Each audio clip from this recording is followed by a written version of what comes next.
سبيل الدموع سبيل مريح تنهدى يا صاحي كي تستريح وبث Bismillahirrahmanirrahim. Assalamualaikum warahmatullahi wabarakatuh. Alhamdulillah, wabihi nasta'inu ala umurid dunya waddin, wassalatu wassalamu ala sayyidil mursalin, sayyidina wa maulana Muhammadin wa ala alihi wa sahbihi ajma'in.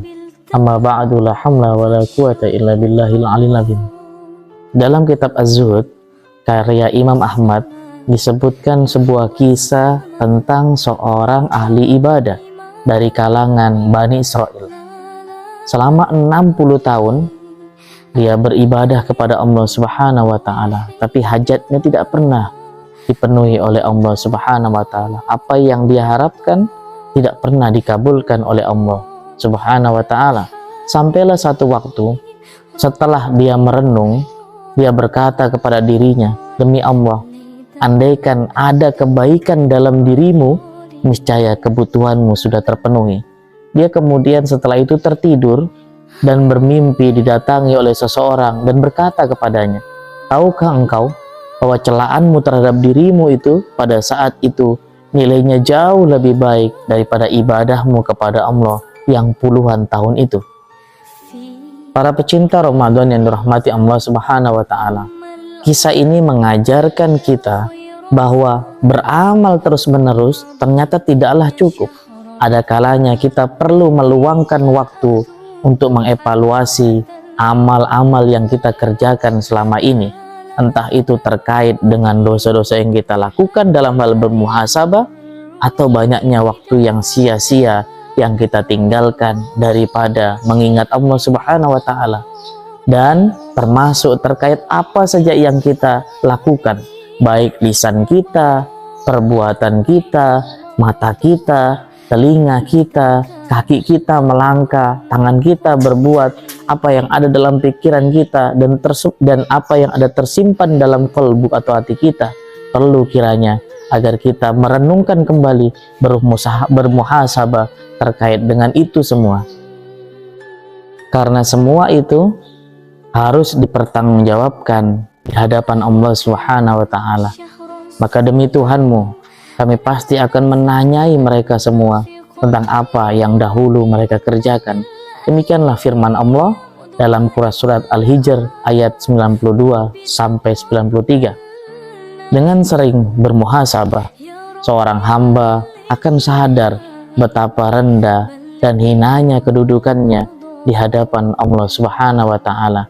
Dan dengan demikian dia akan terselamatkan dari sifat kesombongan.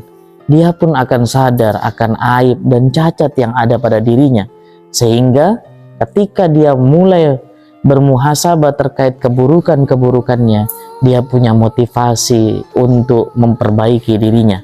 Maka dari sinilah kita harus banyak belajar, diantaranya dari salah satu ummahatul mukminin, yaitu Aisyah radhiyallahu anha. Suatu ketika Uqbah bin Sohban al-Hannai bertanya tentang tafsir dari surat Fatir ayat ke-32.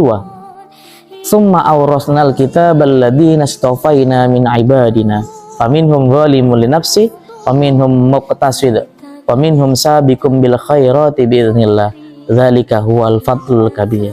Kemudian kitab itu kami wariskan kepada orang-orang yang kami pilih di antara hamba kami. Lalu di antara mereka ada orang yang menganiaya diri mereka sendiri, dan di antara mereka ada orang yang pertengahan, dan di antara mereka ada pula yang lebih dahulu berbuat kebaikan biiznillah, dengan izin daripada Allah.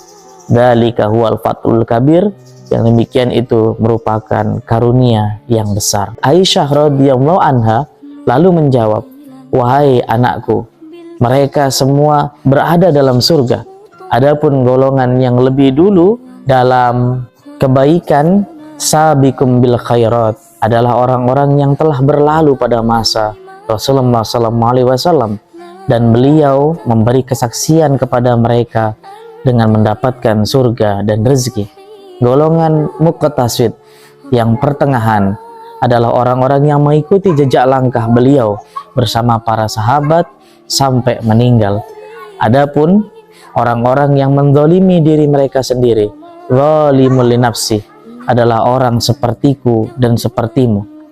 Di tengah kemuliaan yang disematkan umat kepadanya, Aisyah radhiyallahu anha justru menganggap dirinya adalah sosok yang banyak sekali melakukan dosa, lagi menzalimi dirinya sendiri. Dan hal ini tidak mungkin dilakukan kecuali oleh orang yang sangat tekun dalam menghisap diri. Para pecinta Ramadan yang dirahmati Allah Subhanahu wa taala, mari kita banyak bermuhasabah terkait dengan apa yang kita kerjakan dalam kehidupan sehari-hari. Mudah-mudahan itu menjadi nilai tambah bagi kita untuk memperbaiki kualitas diri kita terhadap apa yang pernah kita kerjakan.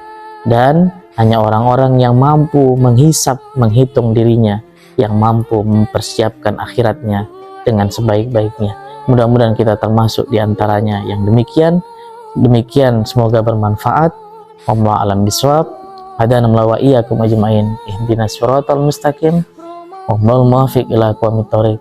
Assalamualaikum warahmatullahi wabarakatuh.